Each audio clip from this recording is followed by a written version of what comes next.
Our Father in heaven, we're grateful for this day and for the many blessings we do have. Father, we're grateful for one another and for the concern and for the looking out for one another that we have in this community.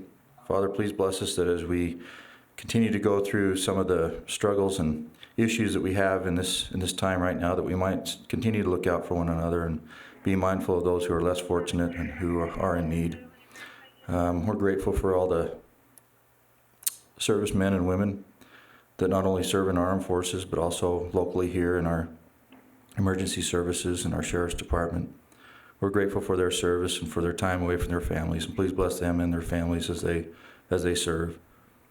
Father, please bless us this day that we might be able to make the decisions which would be best for the citizens of the county and best for the county in moving it forward. Again, we're grateful for the opportunity to be able to live here in this great place, and we say these things humbly in the name of Jesus Christ. Amen. Amen. You know, please rise and repeat after me. Look at the flag here. I pledge allegiance to the flag of the United States of America and to the republic for which it stands, one nation, under God, indivisible, with liberty and justice for all.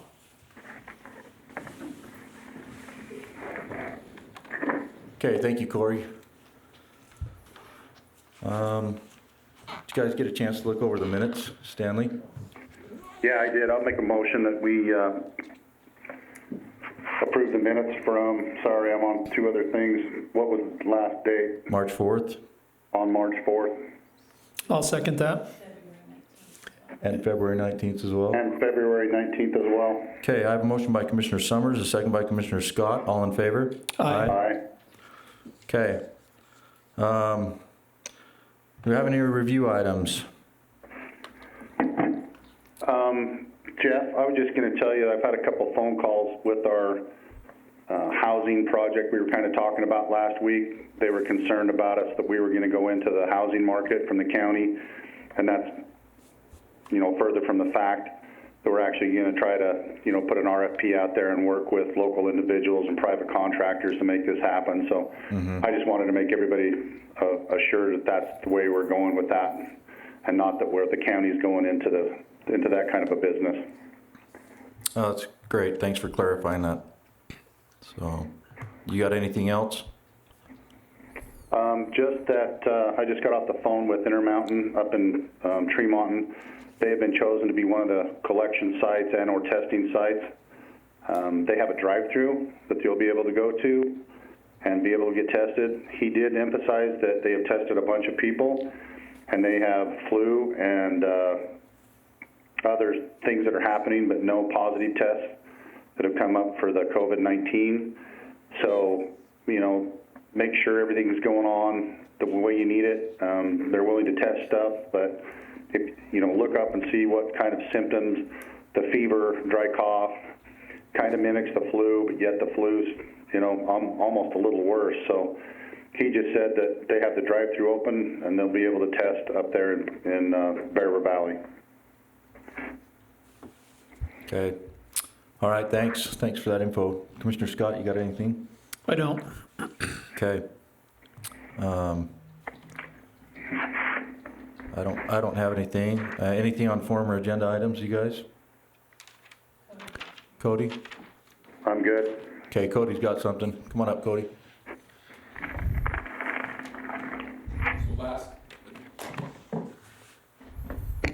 So last meeting, we were, I don't know if we were tabled, but we had a motion to explore the storm drain, and I presented that little presentation on the placement of the bookmobile.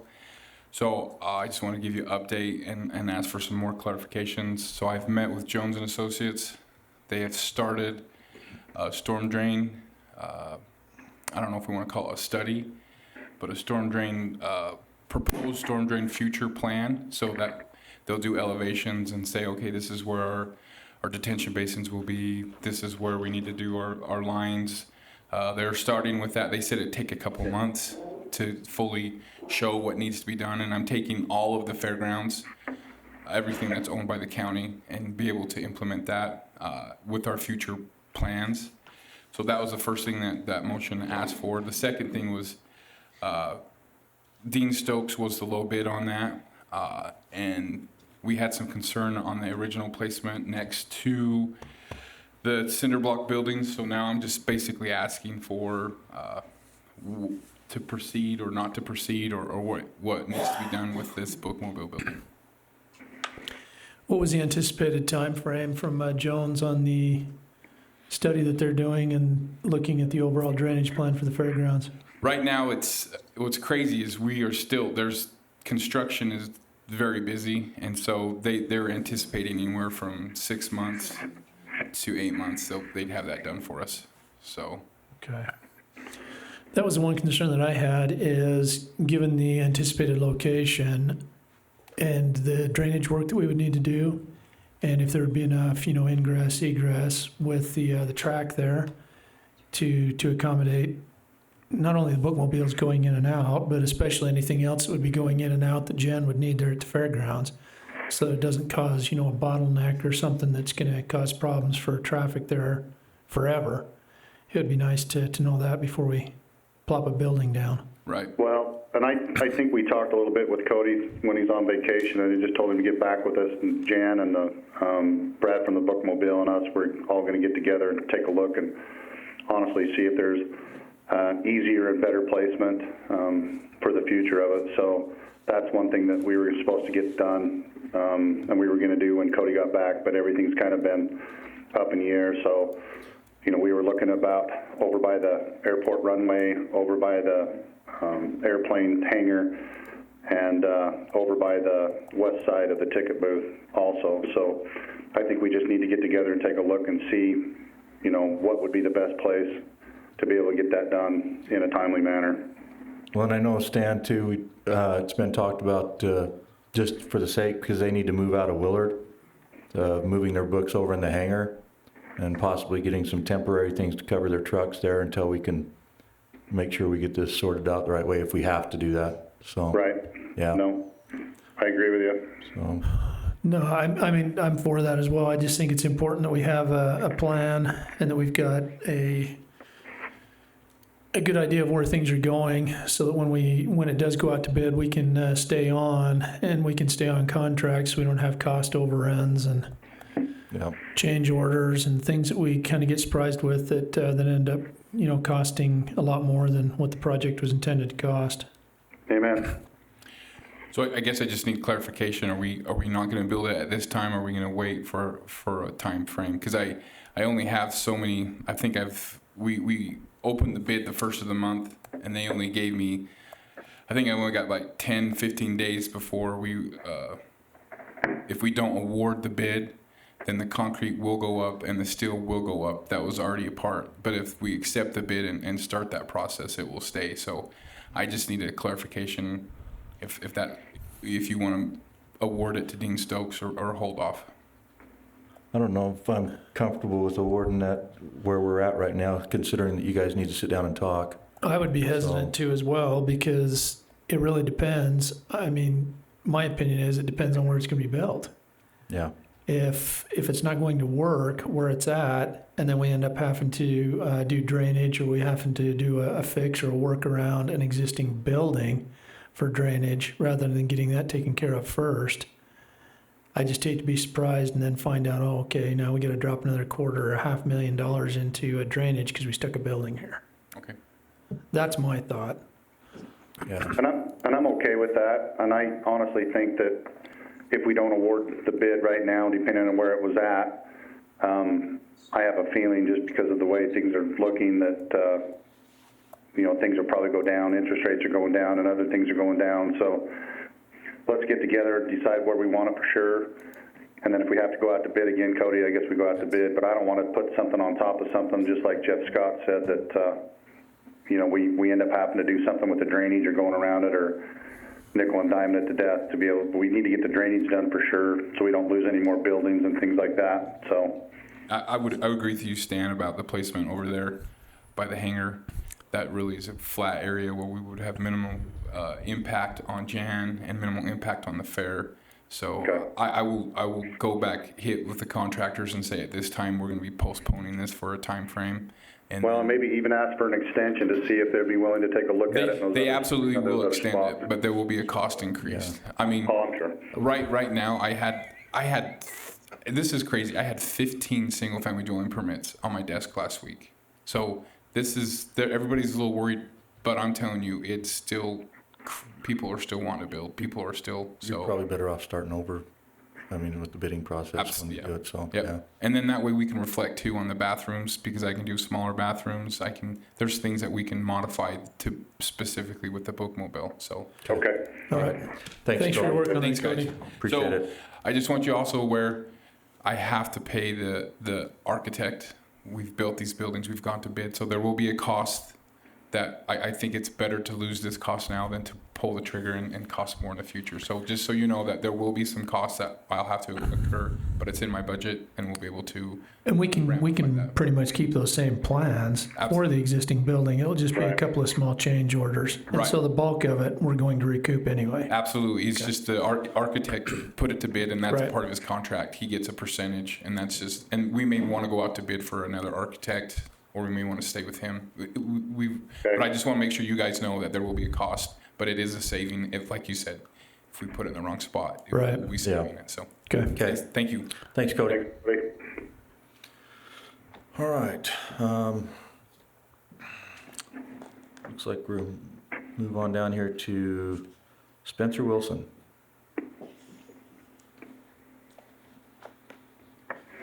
If you'll just state your name in the microphone for us for the record. Thank you. It is Spencer Wilson. Your Honorable and gentlemen of the County Commission, my name is Spencer Wilson. I'm here today and with my sister Cammie. We thank you for your time and consideration this morning. My parents are Stuart and Karen Wilson. They are owners of a small business located in Tremont, in Utah. They've been there for about 20 years now. I'm a current AGR member of the Utah National Guard, and I came up here from work so I could, come and address you. May of last year, my father passed away. He was a property owner there in Tremont, and currently he has quite a substantial amount of back property taxes that are owed to the county. As I spoke to Mr. Thornley in the assessor's office, it looks like they're going to auction off the property coming this May. Right now, we are in the process of, we've established some pretty strong courses of action amongst our family to get the situation resolved. But we've come here today, my sister and I, to petition for an extension, if that could be granted, for at least a time frame of hopefully at least 6 months to a year for us to establish those funds and get those property taxes paid for. Again, we understand that this is we're not entitled to this extension. Our goal is to show the county leadership that we are being proactive about this case. So this last Monday, I opened up a probate case for my father's property. I am his executor, still pending court approval on that. But again, we have a plan to liquidate remaining inventory that he has at the business location to pay those property taxes. How much, what's the total amount? Looks like it's just right around 33. It's Is about it 33? $33,000, yes, sir. Okay. Hey, Spencer, this is Stan Summers. I'm down at the EOC. Thank you for your service, first of all. I'm sorry to hear about your dad. Thank you, Stan. He was a good friend. With this in place, is there any way that you can make sure that can we take a lien on that property that you're going to sell to make sure that that money comes back here to be able to continue to do that? Was my first question. And then are you going to do anything else with some of these other assets to be able to do that? Because I'd hate to see, your mom and everything lose that business after that long a time. So that's my questions. Oh, of course. So the way the parcels are laid out, some are owned by the business, some are personal.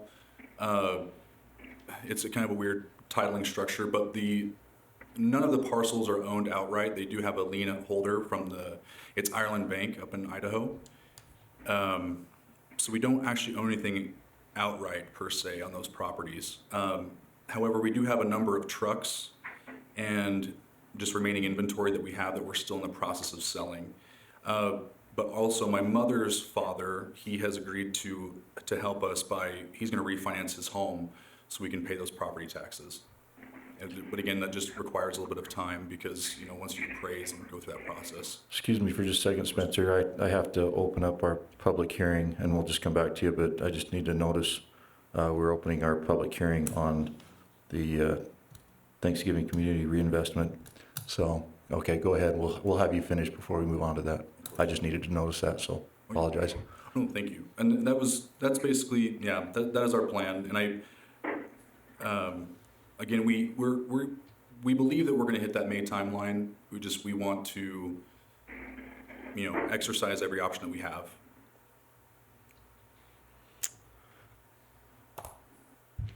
Any thoughts? No, I'm certainly amenable to doing that. On that, Steve, we would just grant that extension, and that would take it off the tax sale list. Yeah, I'm not sure exactly how that's, the mechanics of that, what's been done in the past. I'd have to talk with Tom. I'm not sure what's happened there. Whether it has to be a deferment or just an extension, I'm not sure. Yeah, I think that's what we've done in the past, and, a couple of isolated incidents where somebody had, a concrete plan in place. We're definitely conscious of what's going on and want to do what we can to help. Whenever we look at these, though, it's not just county, because we're the collecting entity, and so then it gets distributed to all the other tax entities. And so we have to do what's in the best interest of, for example, the school district, the library board, weeds, water conservancy, and everything as well. And so if somebody's got a good concrete plan in place and it looks like they're going to be able to take care of it, especially after your dad passing, we want to do what we can to facilitate that. Thank you very much. Kind of unique circumstances right now. Normally our auditor and or our treasurer would be there in the back, and we'd just ask them, hey, best way to take care of this. With an earthquake and coronavirus, we're a skeleton crew here today, so. Yeah. Hey, Jeff, unless you guys got any other question, I would actually make a motion that we give them the extension and make sure that they have a date and a plan in place, and we can go from there.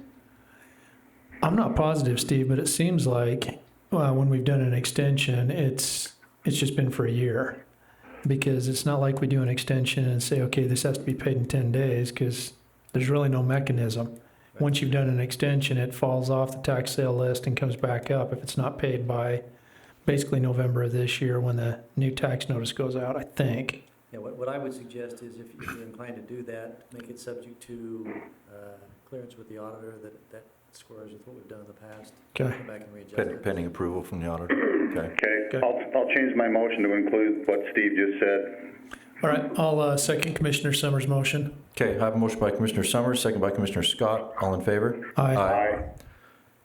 Hey, we appreciate your service and sorry about your father. Thank you. Yeah, Good if we hear anything from the auditor's office or any details on that, we'll let you know, and they would be the best contact going forward, just to say, hey, here's where we're at and Okay. what do we do next. So, Thank you so much. okay, you too. Thanks, you guys. Thanks, Cammie. Thanks, Spencer. Thanks, Dan. Now, who's going to follow up on that and check with the, I'm not sure who. I guess I can. Okay. I'll follow up with Tom. Marla, will you make sure that Chrissy reminds me? So, okay. I saw that look. Yeah. We don't You know have, that look. yeah, we don't have anything else on our agenda or on our mind right now, so. So, okay. All right. Let's skip ahead to since we have our public hearing, and I'll have Mitch come up and preface this a little bit. Oh, it's in the RDA? Okay. Okay, we'll go ahead and open our RDA then.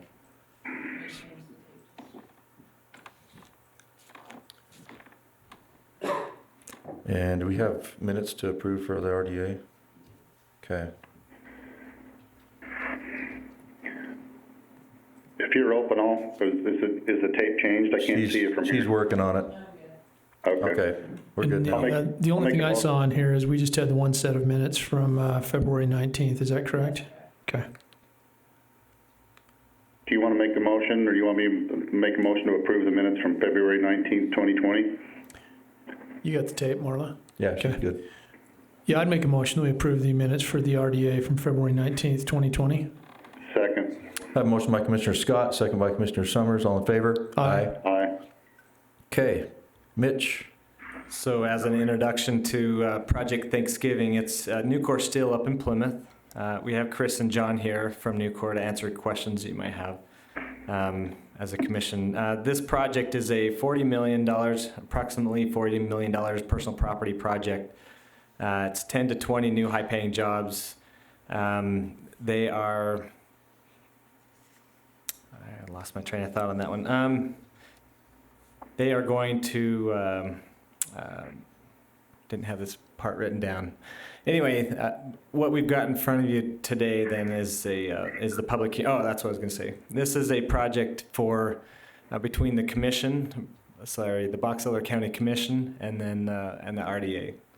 It's not, we're not going to any of the other taxing entities on this project, so. So it's strictly a county one. Correct. So not necessarily the commission, but Box Elder County. Yeah, the Box Elder County, thank you.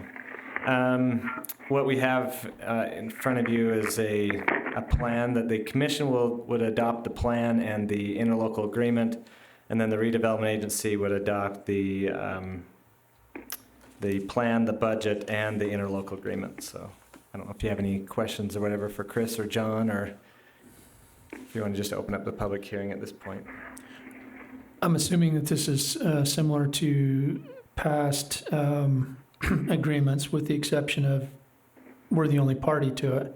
Correct. But what is the anticipated length? 11 years. Okay.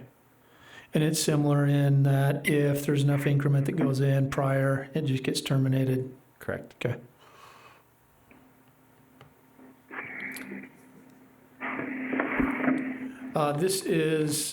Is this part of the mill, or is this another Division. division? It's part of the facility. Okay. Okay. So, said part of the facility up in Plymouth. Okay. Okay.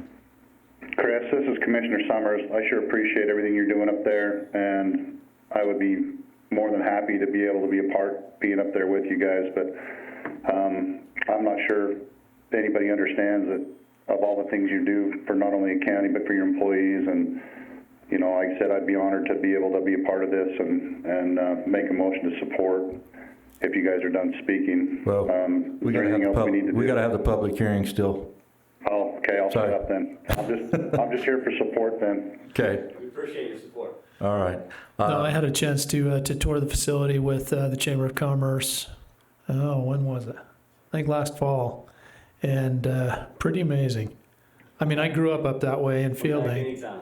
and really cool. Well, really hot. We were up there at a good time of the year, but cool. Okay. With that, for now, we'll just go ahead and open up our public hearing. If you want to speak to this matter, please do so in a courteous fashion and take 3 minutes max. Is there anybody that'd like to speak to that?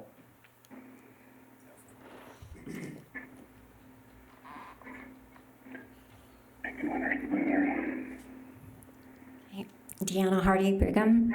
I know I'm being redundant, but I am for free markets. I'm not for the government to be involved in picking winners and losers. That's what we're doing. So we keep moving in a socialist agenda, and so I'm so against that. I listened to the governor debates at Silicon Slopes just recently, and that was one of the questions that was asked the governors, because the businesses that are here in Utah felt it was unfair for our government to be given tax exemptions, incentives, or credits to businesses out of state that were coming in state. Now, I know Nucor has been here, but it still doesn't seem fair that we are having our government be involved in the business arena. So I would ask that our government stay out of it so that the free markets can exist. We are a republic, and we need to preserve and protect our republic, and the free markets are part of that system. Thank you. Is there anybody else that would like to speak to that?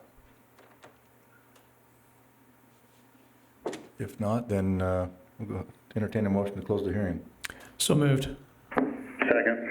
I have a motion by Commissioner Scott, second by Commissioner Summers. All in favor? Aye. Aye.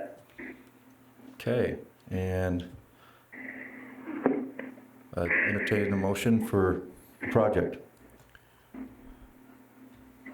I'll make a motion that we approve the RDA Resolution 20-04 to approve and adopt the Community Reinvestment Project budget for Project Thanksgiving.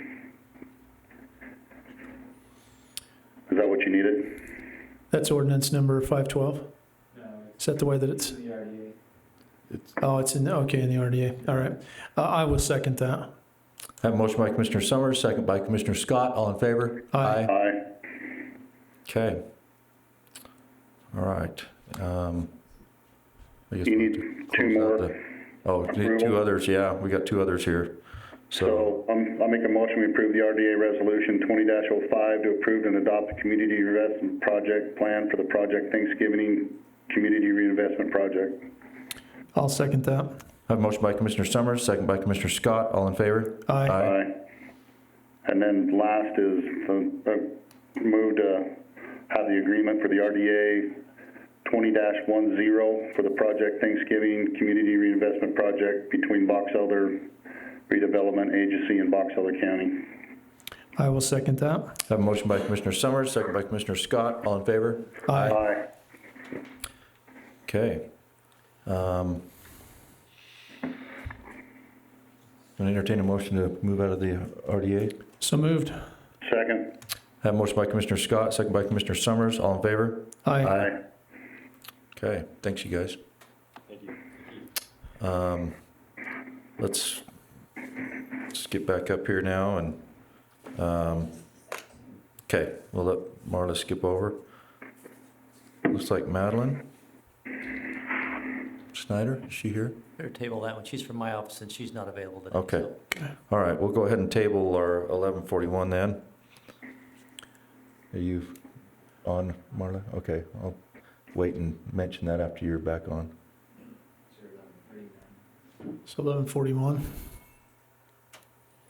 1137. That's what I got on mine. I don't know. Is that what you got? Oh. They're not matching up my board docs and the, Oh. I'll go off the one on here since that's what everybody Okay. can see. All right. We ready, Marla? Okay, we're gonna table or postpone our 1139 victim services. We'll go ahead and move on to Scott Lyons for the ordinance 511.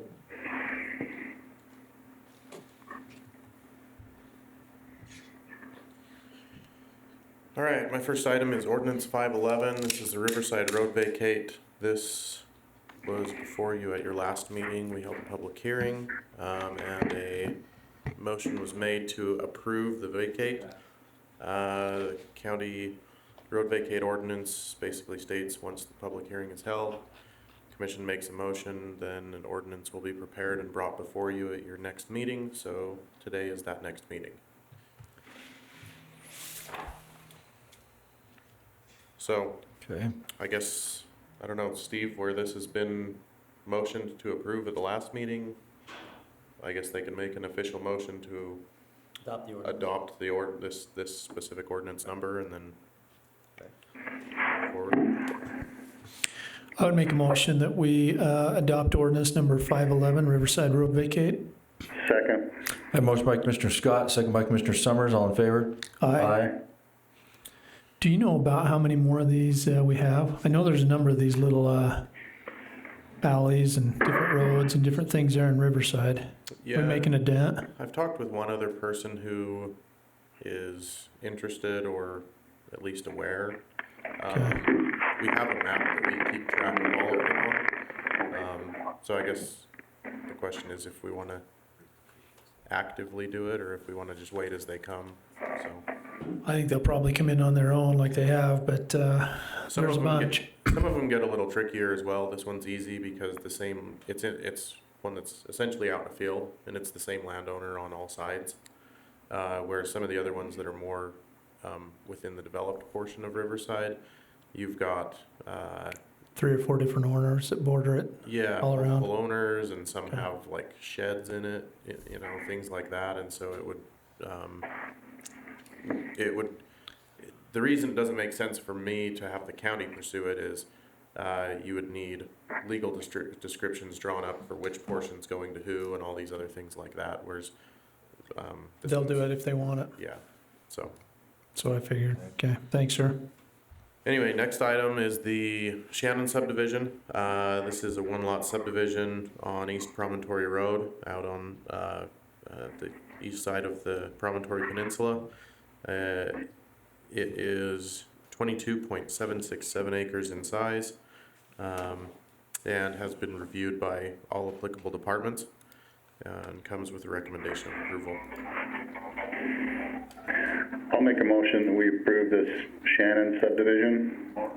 I'll second that. I have a motion by Commissioner Summers, second by Commissioner Scott. All in favor? Aye. Aye. Okay. Want to send those now or after? Sure. Let me just sign them real quick.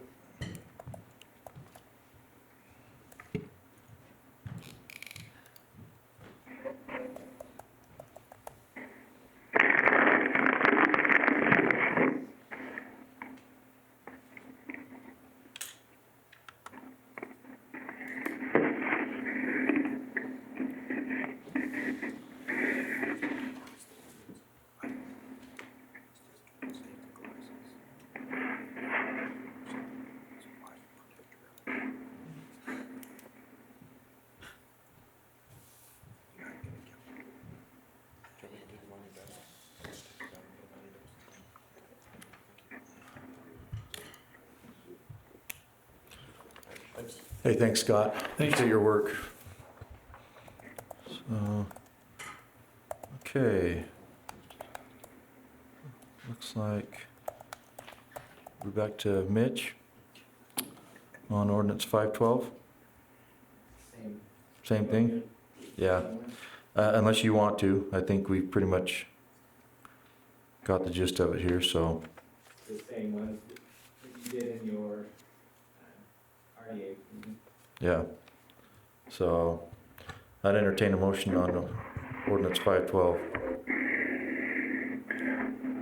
I'll make a motion that we approve ordinance 512, adopting the project area plan for Project Thanksgiving. I'll second that. Have a motion by Commissioner Summers, second by Commissioner Scott. All in favor? Aye. Okay. I'll also make a motion we approve the agreement 2012 for the Project Thanksgiving Community Reinvestment. I'll second that. I have a motion by Commissioner Summers, second by Commissioner Scott. All in favor? Aye. Aye. All right. Thank you, Mitch. Yep, Thanks, sir. Bill, you're up with the bids? Here's a summary. Okay. I'd like to take a look at that. Great. Yeah, because you're going to need it because you weren't here last time. So if we could, I'll probably go through the products by themselves, and we'll do a summary of the bids that we're reporting in on that product, and we'll go through that and then award them separately by product. We had 4 companies returning bids in on our asphalt oils and chipping oils. The first item was 1,100 tons of LMCRS chipping oil. And I'm going to give the price with transportation hauled up to Tremont area per ton on these. So the first one was Western Emulsions / Peak Asphalt was $453 per ton. The next bid was from Mountain States Asphalt, which ended up being $508.75. Western Emulsions Peak Asphalt is the low bid on that, and their products in the past have been very good, and they do meet our qualification as far as UDOT specification. So I would recommend we award to Western Emulsions Peak Asphalt for $453 per ton. Any questions, guys? No? I'd entertain a motion. We approving these each individually or just as a whole at the We end? can go through them and then do it as one if you want. Can we do it as a whole, or is it better off doing it individually? Probably. Okay. Okay, all right, Yeah. yeah, let's do them individually then, there's not that many. All right, I would make a motion that we approve the bid, or award the bid to Western Emulsions Peak for the LMCRS 2 1,100 tons. Second. Have a motion by Commissioner Scott, second by Commissioner Summers, all in favor? Aye. Aye. The next product is CSS1, 230 tons of asphalt fog seal. Western Metals came in at, Western Emulsions Peak Asphalt came in at $274 per ton. The next and only other bid on this product was Mountain States Asphalt at $268.75 per ton. Mountain States was the low bid on that, and they do meet the qualifications as far as the product specifications. I'll make a motion, we approve the Mountain States asphalt bid for the CSS1, 230 tons at $268.75. I'll second that. I have a motion by Commissioner Summers, second by Commissioner Scott, all in favor? Aye. The next product is MC800, which we use to make our cold mix asphalt at 32 tons. The two bids was Mountain States Asphalt at $558.75 per ton. The next highest bid was Idaho Asphalt out of Blackfoot at $710.50. Mountain States at $558.75 is the low bid, and they do meet our specifications. Okay, very good. I would make a motion that we award the bid for the the MC800, the 32 tons, to Mountain States Asphalt. Second. I have a motion by Commissioner Scott, second by Commissioner Summers, all in favor? Aye. Aye. The next two products on our list that we're going with are sole specific as far as to Asphalt Systems Incorporated, which was the GSB 88 at 70 tons. They came in at $693 per ton, and the Past Chipping Oil 70 tons at $1,055 per ton, rejuvenating chipping oil. I would give a recommendation to award both those products to Asphalt Systems Incorporated. I'll make a motion that we approve those two to ASI for the GSB 88 70 tons. And I thought you said the pass without the P, chipping oil. So, but we'll do the chipping oil also on that for ASI. I will second what Commissioner Summers just said. I have a motion by Commissioner Summers and a second by Commissioner Scott, all in favor? Aye. The last product on our list is a order to refill our Durapatcher pothole machine with CRS 2A chipping oil. We had two bids on that product. Mountain States Asphalt, which is in Tooele, was at $425 per ton picked up in Tooele. Idaho Asphalt at $435 per ton is out of Blackfoot. And we've found that transportation getting into Blackfoot and their facility ends up saving us time and money in the long run. So I would give a recommendation to award that CRS 2A for the Durapatcher to Idaho Asphalt at $435 per ton picked up. Okay. I'd make the motion that we award the bid for the CRS2A chipping oil, the Durapatcher, to Idaho Asphalt.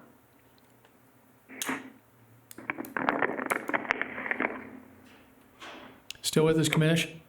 Second. Sorry, Mark just stepped out of the room. Okay, I have a motion by Commissioner Scott, second by Commissioner Summers, all in favor? Aye. Aye. Okay, Thank you. great, thanks, Bill. Thanks, Bill. Appreciate your work. Thanks. Okay, looks like Jenica, you're up.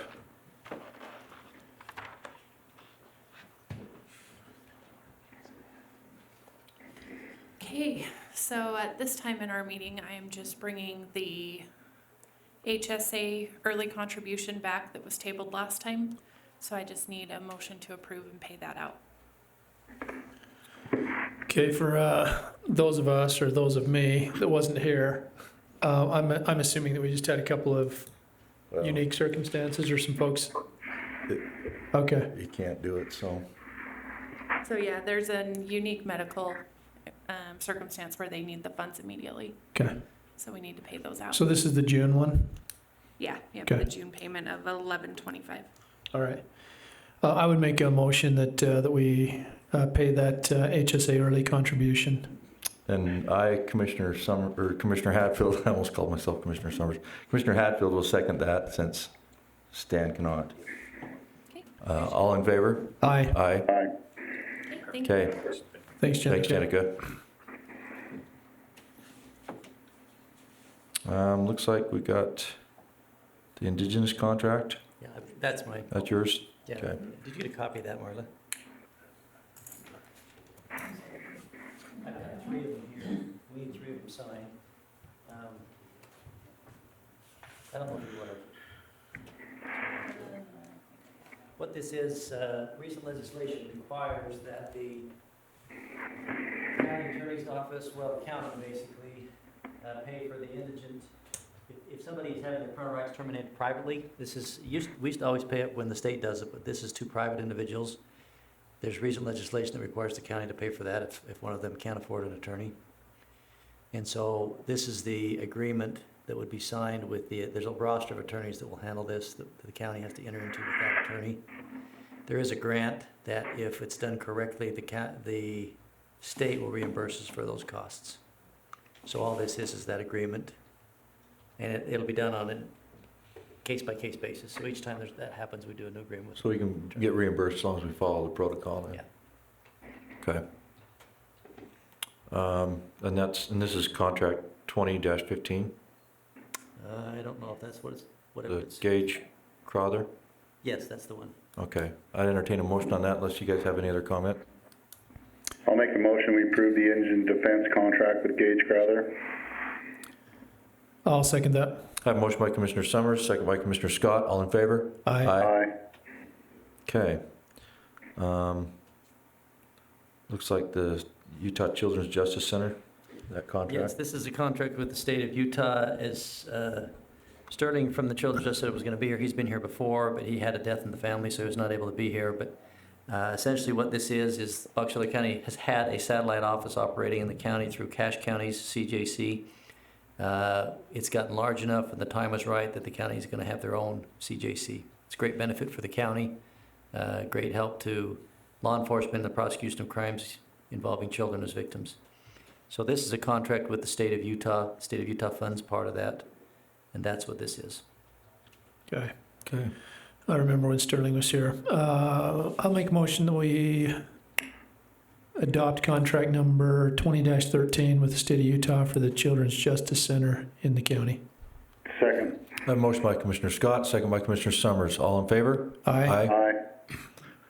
Okay, and then with MOU for Box Elder County? This relates to the Children's Justice Center as well. We're required to have all of the participating entities, including Box Elder County, sign a memorandum of understanding, and so this is just to approve the county signing the memorandum of understanding. Okay. I've got 3 copies of that here too. I think you have that one. You need all 3 of them signed? Okay. I'd make a motion that we approve MOU number 20-14 for the county Children's Justice Center. Second. I have a motion by Commissioner Scott, second by Commissioner Summers. All in favor? Aye. Aye. Stanley, we may need to have you come up here after the meeting and sign. Okay. Anyway, thanks, Steve. Is that all you got on? That's it. Okay. Thank you. Okay, then we've got emergency management issues. And right now, we've got Stan down there at the EOC, so, Stan, you want to talk a little bit about that? Well, we do have an ordinance in place, sort of, and the governor kind of talked about it yesterday, that they're going to look at some waivers, and UAC is actually in the process of helping the governor with those waivers about where the place had to be, whether it was at a courthouse or if it was just your phone. So they're working on that. I think you're talking about the wrong one. Oh. Let's see, Marla said, hold on. Do you want to talk about the emergency management issues? Sorry. Yes, that's the one, sorry. Mark actually just stepped out on a phone call because of this issue. Okay. Oh, he's right here now. He's walking in. I was gonna say, we can come back to it. We had a bunch of information this morning coming at us fast and furious and there was a lot of misinformation being thrown out there that we were trying to go through and divulge and see what was true and what wasn't true. So some of the things we have to get out there on some of our emails is, go to the proper channels, go to the, don't believe Facebook every time. Don't look on social media or texts or emails. I know Make sure that was from a the right frustration that Mark people. was really having over that, was that there was so much information floating around out there, so, yeah. Well, I think we've capped that. There's quite a bit of information set out there now, so just be a matter of everybody sharing it back out through social media. Just help them understand that neither FEMA nor the University of Utah or Hill Air Force Base or anybody else that's being quoted in here has put out anything about any impending 9.0 earthquakes and so forth. You can't predict earthquakes. So just a lot of bogus information. So I think we're on top of it. We continue to share. We'll be all right. Well, we sure appreciate your work too, Mark. Thanks for keeping us up to date. You're welcome. Just a heads up, I don't know no other reports of really any damage in our county. I'm kind of bouncing between a state conference call, which is in play right now, and there's damage through besides Salt Lake County. They're starting to track little bits and pieces here and there. So I think we're going to be fairly fortunate. I did get a report that some folks in Willard heard a rock slide on the hill above them this morning when that all happened up in the mountain, and they went up and did a quick assessment of their water system, and that's all intact. So I'm not expecting much of anything that we're going to get locally here, fortunately. Okay, well, let's hope not. We got enough going on. Yep. So, okay. Any comments, Mr. Scott? No, just reiterate, just keep calm. This too shall pass. Yeah. The only other thing I was going to tell you, Commissioner Scott was telling us in our first meetings, we're going to send out an email, and grocery stores and places like that are putting in implementations for the elderly and things like that to be able to come to the store first. We would appreciate the public, to be able to do these things and self, whatever you want to call that, and watch and happen. And like Commissioner Scott said, it's really not a supply problem. It's people really going towards the efforts of paranoia. So let those guys do their job, and we'll help them do their job, and we'll be sending out any information to everybody. And if you want to get on, into the email list and things like that, call in, and we'll try to get you on that list also, and talk to your mayors and your local people. Yeah, we just need everybody to continue being vigilant and washing their hands and staying 6 feet away from each other and all that good stuff. So, okay.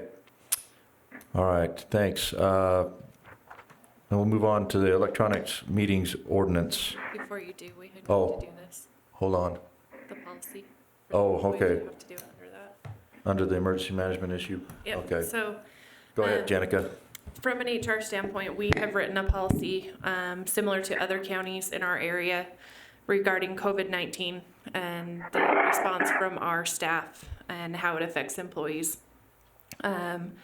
You've read the policy, but just to highlight for the people in the room, a couple of things that we're doing. If an employee has contracted the illness themselves, or has a family member or a household member who has contracted the illness, or if they need to stay home to care for children who are out of school or can't get in a child care facility right now due to the isolation and quarantine, we are allowing employees to use their sick, vacation, or comp time available. And then once that sick leave is expended, we are actually going to allow them to negatively accrue sick leave balances. That balance will be replenished as sick leave continues to accrue over time. So it's not a freebie, it's not a handout, but it is a resource that they can use if they are affected by this directly. We are allowing them to voluntarily self-isolate or self-quarantine for specific serious medical conditions of the employee or of the family member. That's very important. We need to keep our high-risk people safe. So a couple other options that we have. If the employee is uncomfortable coming to work, they can take unpaid time off. Normally that would involve a little bit of an insurance premium increase, but we have waived that for the time being. Right now, this policy will run from March 18th through April 1st, and we'll review it at the next commission meeting, and if it needs to be extended, we can extend it then. As per the CDC recommendations, notes from healthcare professionals are not going to be required during this time period if it relates to COVID-19.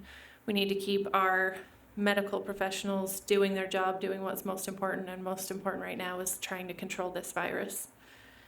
Part-time and non-benefits eligible employees, so our seasonals and our temporaries, we will manage their concerns on a case-by-case basis. If we can temporarily reassign them somewhere, we will. In the event that the county closes or suspends operations of particular services or departments, employees may be temporarily reassigned or asked to work from home. So that's kind of happened today with our earthquake a little bit in some of our departments, but we are asking that employees, if they are available and able to work from home, that they do. And then just again, other types of reasons for leave. So if they have the flu, or if for any other reason they have any kind of other benefit need that they need to use leave, those current policies still stand. So that's pretty much a highlight of what is going on. Okay. Any questions or thoughts, you guys? No, thanks for all the hard work. That was a bunch of people's stuff put together in a quick hurry, and I think it was a good thing. Yeah, thanks. I'd entertain a motion to adopt this for COVID-19.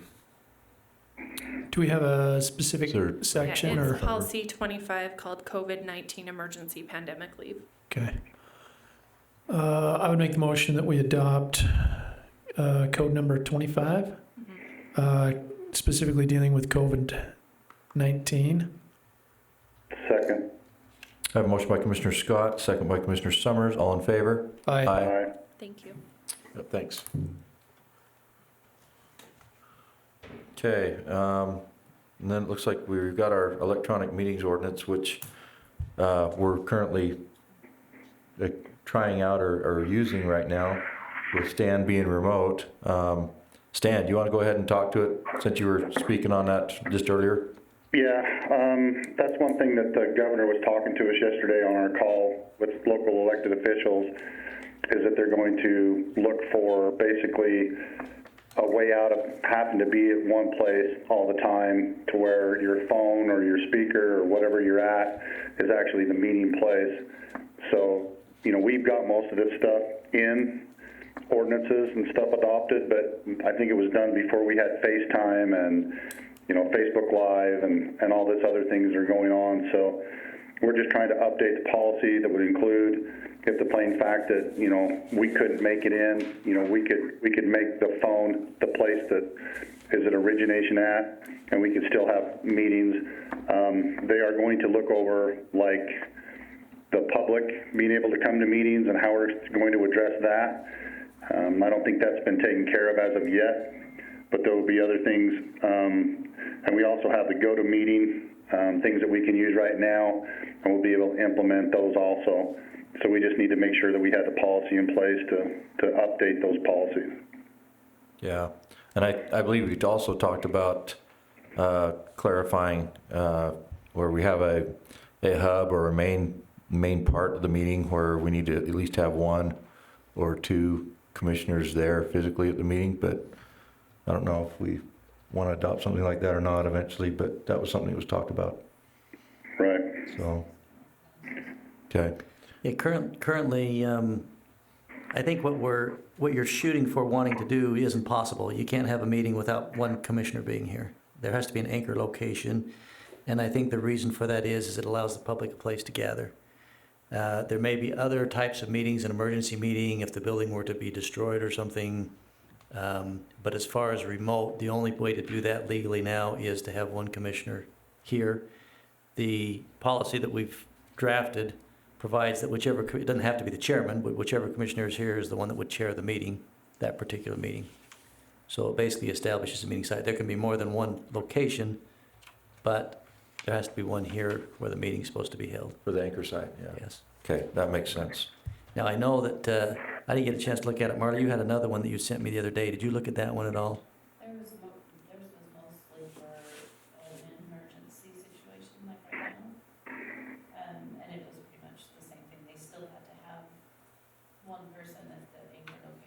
Okay.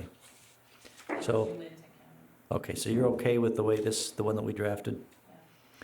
You mentioned something though about the noticing if someone is going to have an electronic meeting or someone calls in. Right now, isn't the noticing 24 hours? Right, there has to be, in addition to the regular notice requirements of any meeting, there has to be a 24-hour notice by the person who wants to remote participate under the current requirements. Ordinance in case of emergency that notice would be waived or.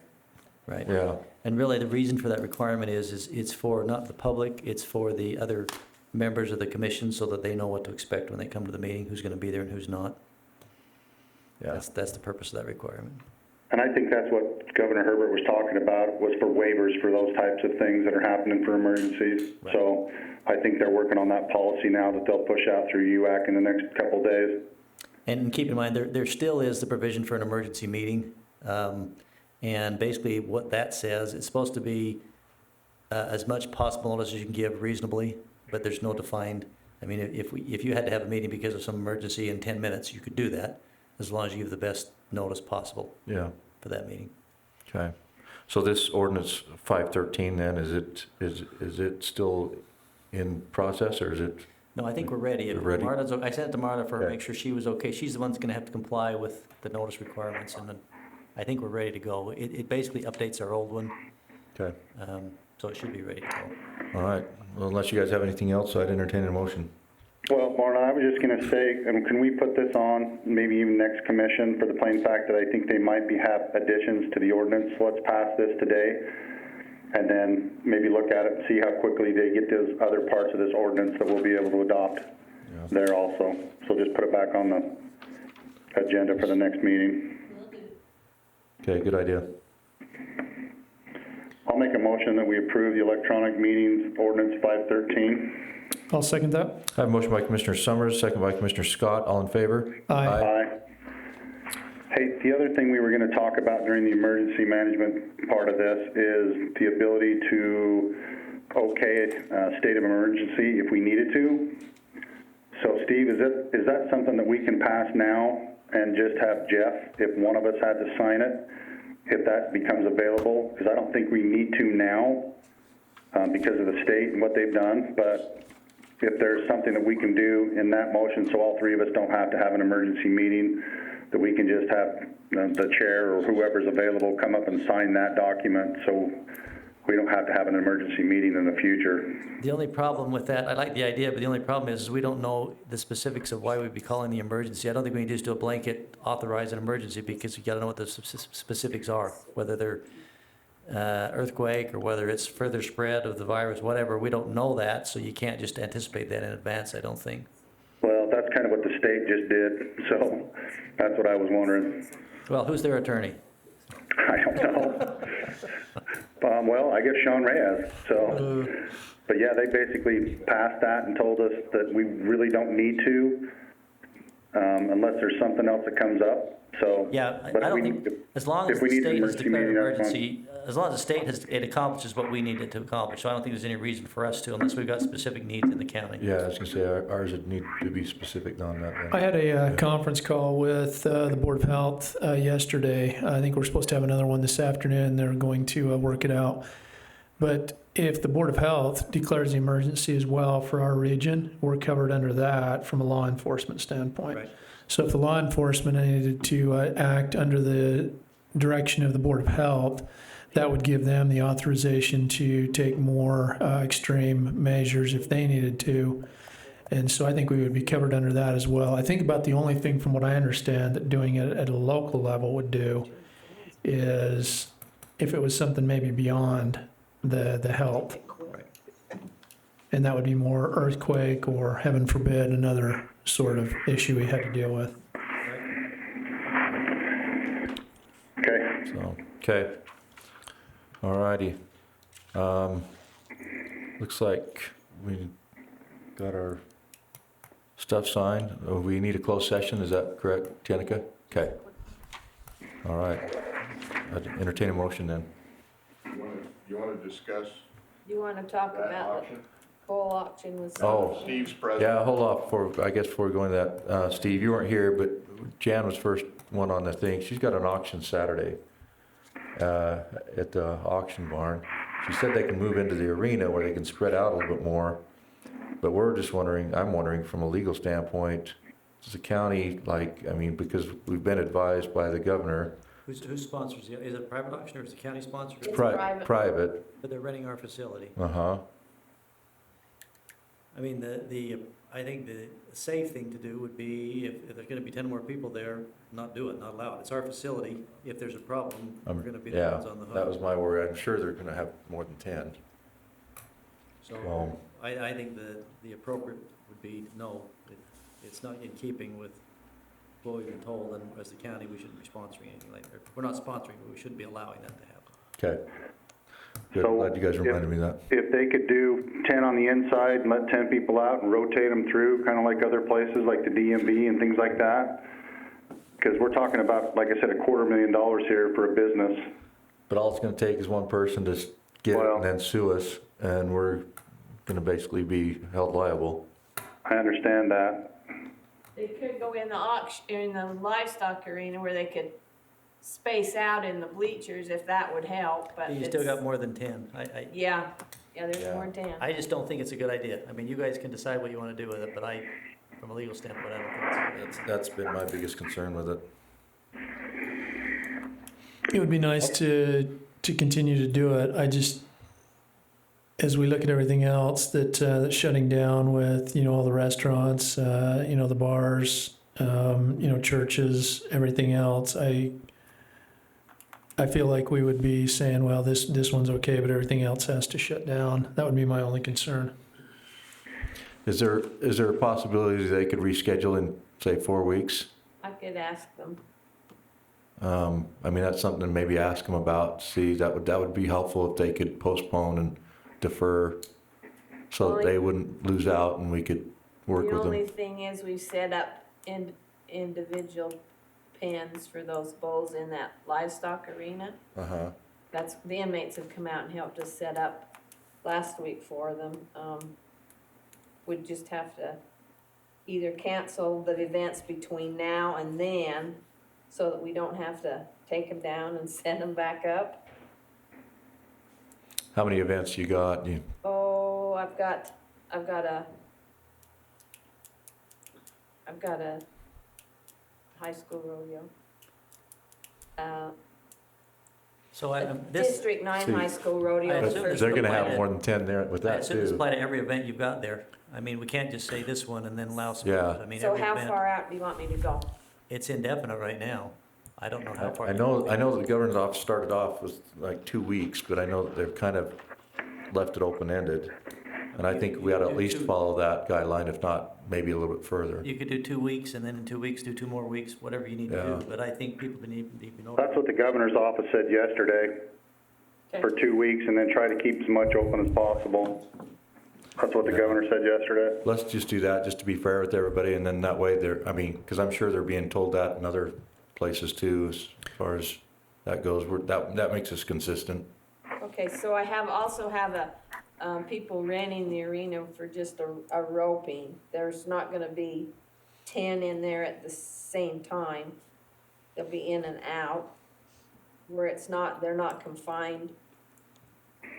That probably, 'cause I they'd think be if outside. you're close to 10, I don't think somebody's gonna be out there counting, oh, you got 11 people and, but. As long as they're outside, it's 10, unless they're roping, they're But outside. I think we need to be prudent and use good judgment on how big is an event going to be. Okay, we can handle that one. Well, you'll have to make a decision there. There's places that have decided they're just gonna close down, there's others that have decided they're gonna stay open. I mean, even when Well, there's spacing allowed. And that's one thing Herbert said yesterday, to go enjoy your parks, be outside, do other things. So if it's an open air event, do you do crowds of 10 or, because that's one thing he said yesterday. Unless I misheard him, was just, hey, try to go outside, find some things to do outside and don't be in a confined space around a lot of people. And I think that's the problem, is just the large groups and Yeah. being around a lot of people. I think he specifically mentioned golf. nobody wants to be within a couple hundred yards of me when I play golf, so. Or Hatfield. Yeah, that's right. We won't talk about that. Full disclosure, so, okay. All right, yeah. Just keep us posted on that, Jan.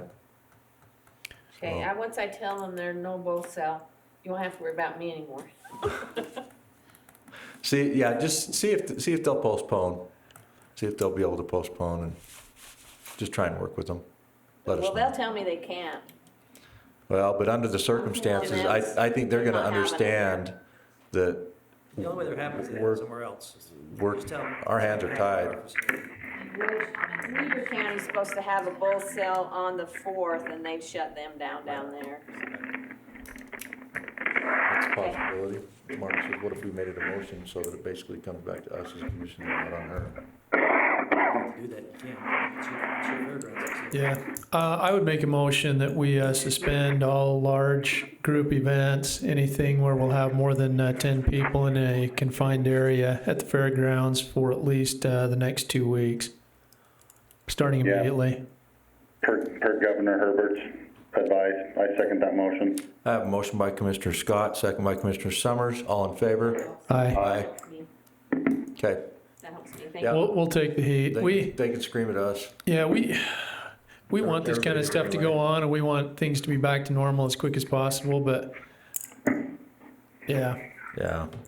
Well, if you're not riding in the arena, it's a little different than sitting next to somebody bidding on a. Yep. They're up there and I'm down here. Well, we appreciate your work, Jan. Thanks. Whenever I hear auction, I think of the fair auction, and it's wall-to-wall bodies. Forgive us It's a together. good thing this didn't happen during the fair. Amen. Okay. Okay. They're shutting fairs down back. All righty. I'd entertain a motion to go into a closed session then So moved. Second. for personnel. Okay. Motion by Commissioner Scott, a second by Commissioner Summers. All in favor? Aye. Aye. I've been trying to work All on right. something is, that's the.